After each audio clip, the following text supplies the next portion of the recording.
நம்ம கீர்த்தி சுரேஷ் வந்து ஒரு பேங்க்கில் ஒர்க் பண்ணுறாங்க. அதே சமயம் அவங்க வந்து ஒரு சமூக போராளியாகவும் இருக்கிறாங்க. இந்தி திணிப்புக்கு எதிராக எதிர்த்து போராடி அவங்களும் அவங்க தாத்தாவும் சேர்ந்து ஒரு இந்தி பிரச்சார சபாவை மூடும்படி செய்கிறாங்க. ஸோ இதுக்கிடையில் அவங்க வந்து ஒரு ரைட்டராகவும் இருக்கிறாங்க. அவங்க வந்து தமிழ் மேலே ரொம்ப ஆர்வமாகவும் தமிழ் ரைட்டிங் பண்ணிக்கிட்டு நாவல் வந்து எழுதுகிறாங்க. அவங்கள வந்து கண்டினியூஸாக ஒருத்தர் வந்து ஃபாலோ பண்ணிக்கிட்டே இருக்கிறாரு. அவர் நாவல் மேலே இன்ட்ரெஸ்ட் இருக்கிற மாதிரியும் தமிழ் மேலே இன்ட்ரெஸ்ட் இருக்கிற மாதிரியும் தன்னை காமிச்சிக்கிட்டு அவர் ஃபாலோ பண்ணி அவங்களை எப்படியாவது கல்யாணம் பண்ணணும் அப்படின்ற ஒரு இன்ட்ரெஸ்ட்டில் இருந்துக்கிட்டு இருக்கிறாரு. இதுக்கிடையில் அவங்க தாத்தாவுக்கு வந்து ஒரு கேன்சர் வந்துடுது.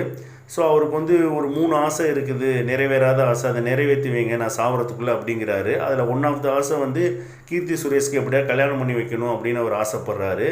ஸோ இதுக்கு பிறகு உங்களுக்கு வந்து லைஃப்பில் கல்யாணம் நடந்துச்சா, அந்த இந்தி சம்பந்தமான விஷயங்கள் என்ன ஆணுச்சு அப்படிங்கிறது தான் வந்து மீதி கதை. இதில் நம்ம இந்த ரவீந்திர விஜய் அவர்களை வந்து கண்டிப்பாக பாராட்டி ஆகணும். அவர் தன்னோட நடிப்பை வந்து